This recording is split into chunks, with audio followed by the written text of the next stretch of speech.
Y'all know what's going on. It's time for another episode of Doing Time with Joe. I'm your host, Joe Baker, and welcome to the show, y'all. Listen to me. Kevin and Chris are on their way to visit Chris's mom, Kevin's wife, in the hospital. Okay? She has cervical cancer, and it doesn't look good. It doesn't look good. Now, they're driving. They get to the halfway point. Both of the drivers, Department of Correction drivers, and they stop. And they take Kevin out of the vehicle. He's shackled, handcuffed, the chain around his waist, and he's walking towards the van. And he sees his son, Chris, in the back of the van. Now, Chris is leaning forward trying to see what's going on. He hadn't seen his father in many, many years, but he knew what he looked like. And when he saw him, he saw the wrinkles under his eyes, the bags under his eyes. And he looked the same, but he looked different. He looked rough. He looked worn, but preserved. And when Kevin saw Chris, he looked at him, and for just a half a second, a smile came across his face. He saw his son for the first time in a long, long time. In a long, long time. And it made him happy, but immediately he put the smile back on the shelf. He's all penitentiary. He don't want that part of him to melt, because he knows that after this encounter that he's going to have to go back, and he's probably not going to see his son ever again, because he had been denied the transfer. He had been denied it, y'all. So they get to the hospital, right? Well, now, let me back up. On the way to the hospital, they're sitting in the back of the van. There's two officers in the front. Chris and Kevin are in the back. Kevin tries to initiate conversation, but Chris don't want to rap. He just sits there and he stares at him. But in his mind, he knows that he wants to say something, but he's afraid to open up his mouth because that little boy is trying to get out. That little boy is trying to say, "Where have you been, Daddy? Where have you been? I need you." So he's afraid that his mouth is going to betray him, so he don't say anything. He sits there and he looks at him, and his daddy know him. He hadn't been around him for a while, but he was around him long enough to know that his son really still loved him. And without his son responding to anything that he said, he told him, he said, "I love you, and I always will." He said, "I know you probably hate me, and you have every right to, but I still love you." Chris turned his head towards the window of the van and looked out. You know what I'm saying? He didn't want to look at his pops. He didn't want to look at him. And he was doing everything he can, blinking his eyes real fast to stop the tears from rolling down his face. But the more he blinked, the more they ran down his face. And his pops, he saw his reflection in the window of the van, looking back at him. Chris's face twisted up. You know how when you're trying to stop from crying, but you can't, and your whole face give you away? Chris's face gave him away. And Kevin, he's sitting there, he got this chain around his waist, he got his hand in the handcuffs, so he can't embrace his own son, so he nudged him with his elbow. He said, "Chris, it's okay. I understand." Chris turned to him and said, "Do you? Do you understand? Do you really understand?" And Kevin said, "I do. I understand." He said, "I needed you, Pops, and you weren't there. You still ain't there. You're not there for me. You're not there for Moms. You always thinking about yourself. You won't write me back. Why? Why won't you write me back?" And Kevin said, "Because you said that, you know what I'm saying, you don't care nothing about me, all this and that. You said all this." He said, "So what? So what?" I said all that with tears running down his face. you still should have wrote me back. That's what fathers do. You don't walk away from me because I say something crazy to you. I'm your son. But you don't treat me like your son. You treat me like anybody else in here. So that's why I act like that. And then mom, she laying out there at the hospital all by herself when you supposed to been out there. And Kevin gets upset that ice is starting to melt around his heart, right? So when that ice starts to melt around your heart, your first reaction is anger. So he shoots back at Chris and said, you should have been there too. You followed in my footsteps and came in here. You should have been there too. And Chris looks at him, he puts his head down like that little boy. You understand?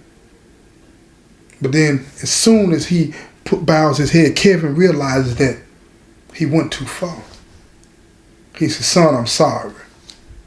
And you right. But I messed up. But he said, we don't have to stay like this. And Chris said, what are we going to do now? It's too late. It's too late for anything. Mom is dying. You in one place, I'm in another. It's it. It ain't no family no more. We ain't got nothing. Nothing left. Kevin looked at him and he turned his head. He didn't have the words. He didn't know what to say. And Chris looked at him and said, yeah, that's what you do. Turn away. Run. That's what you always do. Now these two officers in the front, they hear all of this. Kevin and Chris ain't even realized that they done turned the radio down so they could hear the whole thing because they wanted to make sure that they were going to be able to handle it in case something got out of hand.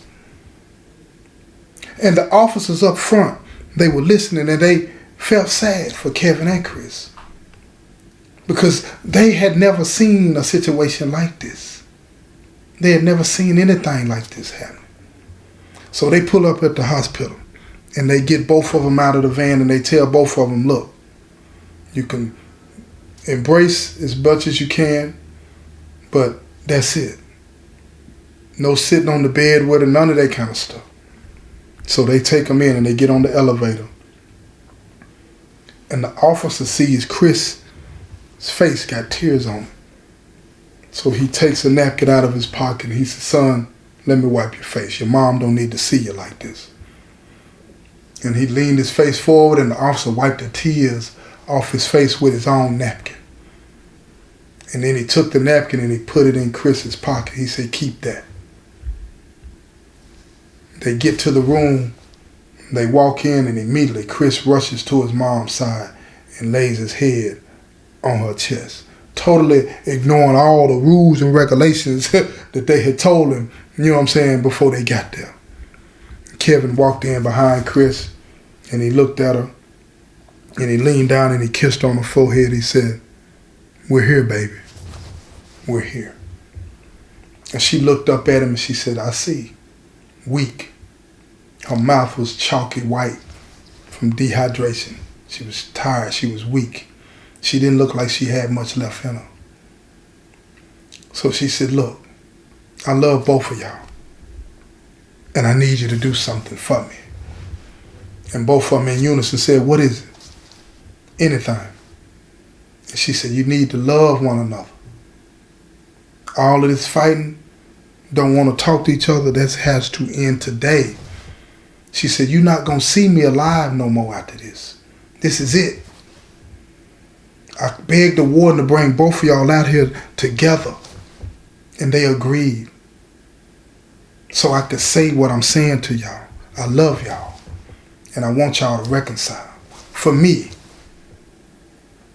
And Kevin, being polite, he said, I'll do anything for you. Chris, he didn't respond. He just laid his head on her shoulder and cried. He couldn't talk. So the officers let them stay there and they visited, you know what I'm saying, for about an hour and they got her to laugh and it was a joyful time under the circumstances. And when the time came to leave, They didn't want to leave. Kevin kissed her on the lips and said, I love you, and I'll see you one day. Chris did the same thing. And they left, and they got back in the van, and both of them cried like babies. Both of them cried like babies. All the way back to the middle point. And when they got to the middle point, the officers stepped out of the van and got them out of the van and let them stand on the side of the van before the other van pulled up for Kevin to get back in. And they said, look, we're going to give y'all a few minutes to talk. So they stood there and they talked, and Kevin leaned forward. He couldn't embrace him because he had the handcuffs on and the chain around his waist. He said, but I love you, son. Chris laid his head on his chest and he said, I love you too, Pops. And the officer, they on the side, everybody got tears in their eyes, and they looking and they said, one more thing, Kevin. And then he said, what's up, boss? He said, your transfer to the prison where Chris is at has been approved. But we were not supposed to tell you until the visit was over. When we get back to the prison, we just getting your gear, and then we're going to take you to where your son is at. Chris fell to his knees, y'all. Started crying. Kevin reached down, strong man, reached down and stood him up. He said, stand up. He said, we're going to be a family the best way we can under the circumstances. And I tell you this story because I want you to understand, don't waste time being upset with somebody in your family. Don't waste time. Because you never know when it's over. Don't waste time in them streets away from your family, because you never know when it's going to be the last time you see them. And don't waste time breaking the law that could take you away from them, and you end up in a situation like this where you see the person that you love the most for the last time in a hospital bed begging you to make up with the person that you mad with. Remember that, y'all. Get over those petty things, man. Get over that. This has been another episode of Doing Time with Joe. I'm your host, Joe Baker, and I say peace, y'all.